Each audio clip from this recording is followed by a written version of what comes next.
I'd like to talk about the Asperger's diagnosis or the Asperger syndrome realization and how it relates to the personality and the troubles that have probably come along for a person who realizes that they might have Asperger syndrome or gets the diagnosis if they're lucky.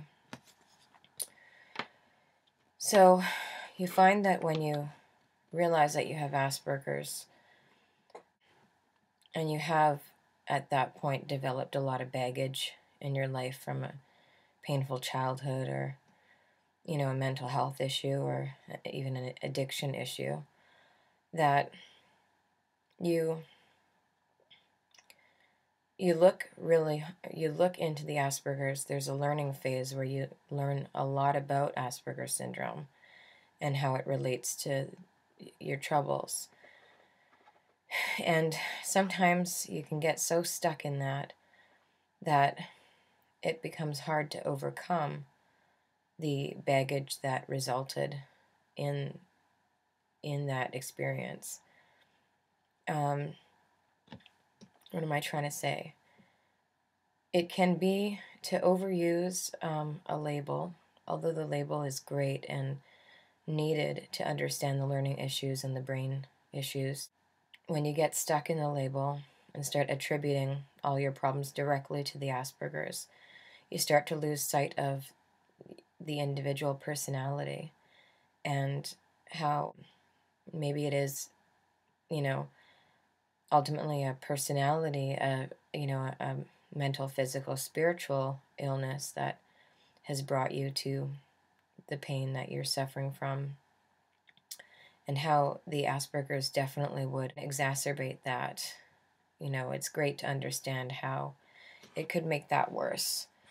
But, I mean, the thing is that there is very little help out there specifically for Asperger's when you get diagnosed or realize it as an adult. And there is a lot more help out there just for general anxiety groups and trauma groups and addiction groups. What's really difficult is that it's expensive to pay, a personal psychotherapist $100 an hour to rehash a lot of it, and you find that the more accessible way is groups. It's great to find Aspie groups online. It's great to talk with other Aspies. Of course, even when you're within the Aspie community, you may not be able to relate to somebody's life experience. Somebody may be very overly controlled and sheltered, and some other person might be totally rebellious and have a lot of mental health issues and maybe addiction issues and whatnot. So in the case that you find yourself looking for support and it's not there, and there's these groups where the, as it's called, neurotypicals go to as well, sometimes it's not always helpful to repeatedly drop a label, as much as you may feel tempted to do so. And I've been in this position where I've isolated myself from help and relating with other issues that people who don't have Asperger's or may not know that they do, and not ever, reach that part of themselves, have.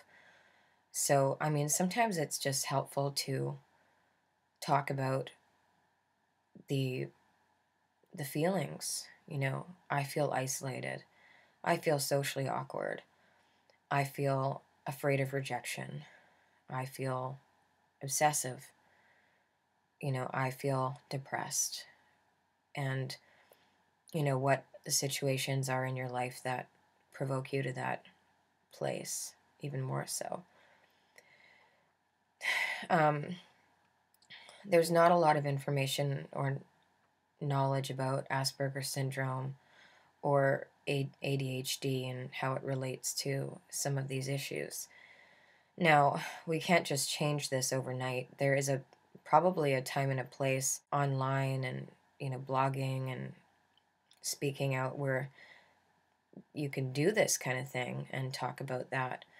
And then sometimes it's good to avoid isolation and maybe attend these groups where these, as it's called, neurotypicals are, and just talk about your feelings.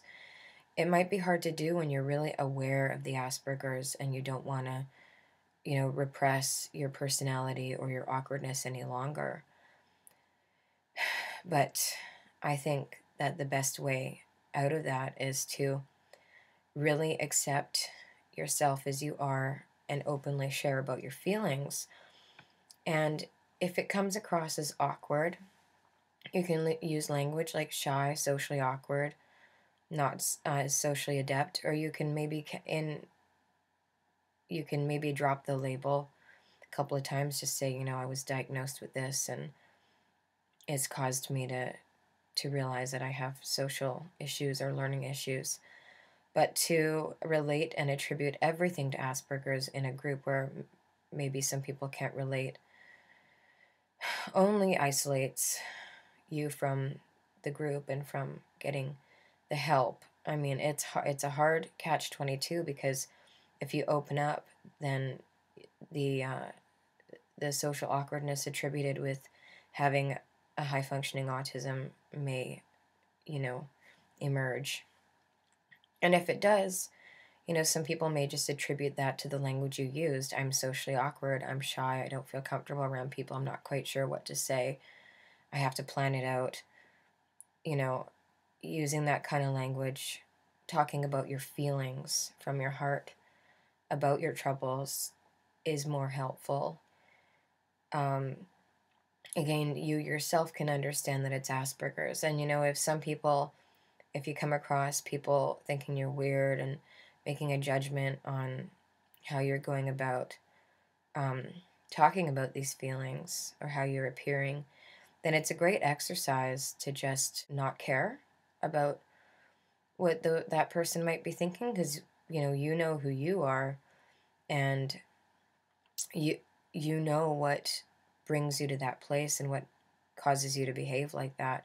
And if somebody else can't understand that, then that's just an exercise for you to let it go and not care about what that person thinks, because they don't know what's going on and you know what's going on. And is it always necessary to overly explain it? Probably not. In fact, it may, trying to change other people in that way, trying to force, education on them in a group where the subject is about anxiety or about addiction recovery or whatnot, might not always be helpful. There, you can do that in an ASPE group or an online forum or with a professional that understands, but you can't always do it with everyone. And that's where the isolation happens, is when the awareness of Asperger's comes about.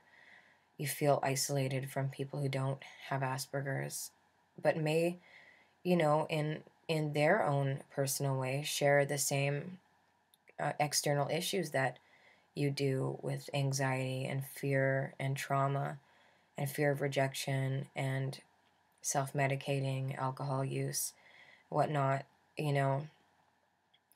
Ultimately, it's the personality too. You have to consider, is is all of this directly because of Asperger's, or is some of this because of my own afflictions in my persona, in my personality? Asperger syndrome, ADHD, all that kind of on the continuum can definitely cause somebody to be more prone to developing trauma and to having painful experiences in their lives. Hypersensitive people will always be more prone to that kind of thing, to reactivity from bad experiences. But, when you're in a room full of people, most of, some of whom may not have Asperger syndrome or ADHD or whatnot, and some of whom probably do, but are not at that point where they've realized that, and may never be at the point where they realize that might be part of the issue for them.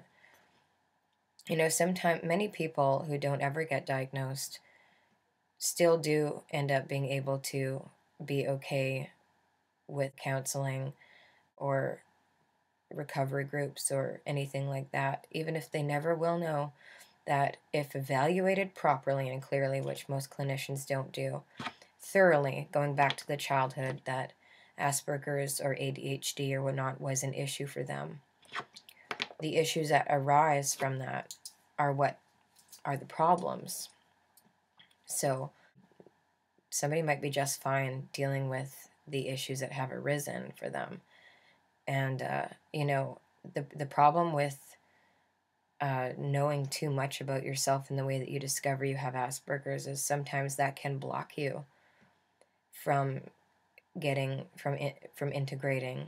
You know, you feel really isolated because you become very hyper aware of how this all relates to the Asperger syndrome.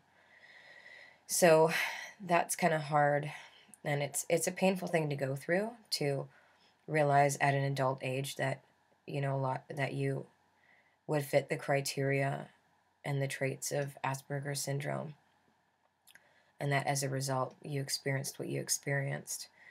You know, there's lots of people, like I said, that go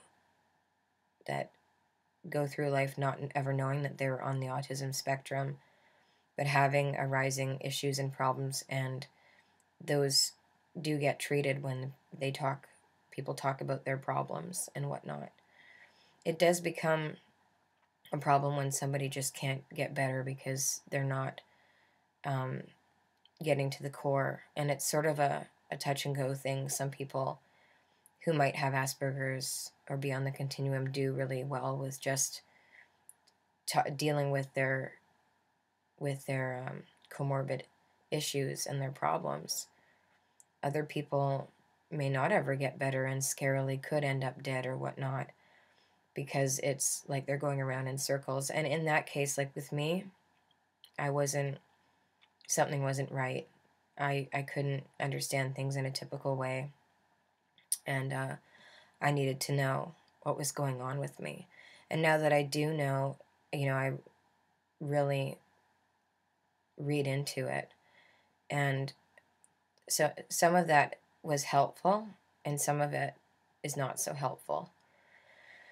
So ultimately, we're all people, we're all beings, we're all human beings, and we all do experience sadness and grief and anxiety, and we can make mistakes and have bad experiences and react to those. Sometimes it's just good to evaluate those experiences and deal with them and talk about them as separate issues to the Asperger's, because everybody has feelings and everybody has a spirit.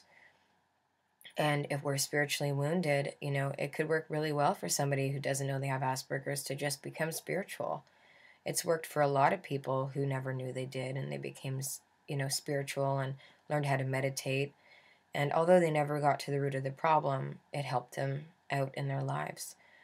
So there's good aspects and bad aspects to receiving the diagnosis. And it's just really important to try and get past that stage of realization and reading into it, and get to the point where you realize that you're a human being, and that we all have feelings. You have feelings that need to be healed. The spirit needs to be healed.